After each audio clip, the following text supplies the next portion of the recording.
യേശു പറഞ്ഞത് ലോകത്ത് മറ്റെവിടെയോ ഉള്ള ഒരാളെ സ്നേഹിക്കുക എന്നായിരുന്നെങ്കിൽ ആളുകൾ അവരെ സ്നേഹിച്ചേനെ. ഏറ്റവും ബുദ്ധിമുട്ടുള്ള കാര്യം ചെയ്യാനാണ് അദ്ദേഹം പറയുന്നത്. നിങ്ങളുടെ അയൽക്കാരനെ സ്നേഹിക്കുക. അയൽക്കാരനെ സ്നേഹിക്കുന്നത് എളുപ്പമല്ല, അതിന് പരിവർത്തനം ആവശ്യമാണ്. ശരിയല്ലേ? അയൽക്കാരനെ സ്നേഹിക്കണമെങ്കിൽ നിങ്ങളുടെ ഉള്ളിൽ ഒരു മാറ്റം ആവശ്യമാണ്. അയൽക്കാരൻ എന്നാൽ അടുത്ത വീട്ടിൽ താമസിക്കുന്നവർ എന്നല്ല. ഈ നിമിഷം നിങ്ങളുടെ അടുത്ത് ആരാണെങ്കിലും അവരെ സ്നേഹിക്കാൻ നിങ്ങൾ പഠിച്ചാൽ സ്നേഹം നിങ്ങളുടെ ഒരു ഗുണമായി മാറും, അല്ലേ? സ്നേഹിക്കുക എന്നാൽ എന്താണ്?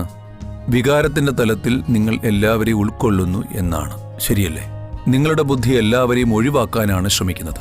മറ്റുള്ളവരെ ഒഴിവാക്കി ഒരു സാധാരണ വ്യക്തിയാകാൻ സമൂഹം പറയുന്നു. വ്യക്തിത്വം കെട്ടിപ്പടുക്കാനാണ് അവർ പറയുന്നത്, അല്ലേ? ഞാനിങ്ങനെയാണ്, ഇതാണ് എൻ്റെ രീതി, അല്ലേ? അസ്തിത്വത്തിന്റെ സ്വഭാവം അങ്ങനെയല്ല. ഒന്നിനു മുകളിൽ മറ്റൊന്ന് എന്ന രീതിയിലല്ല അസ്തിത്വമുള്ളത്. ഒന്നിനു മുകളിൽ മറ്റൊന്ന്, എല്ലാത്തിനെയും ഉൾക്കൊള്ളുന്നതാണ് അസ്തിത്വത്തിന്റെ സ്വഭാവം.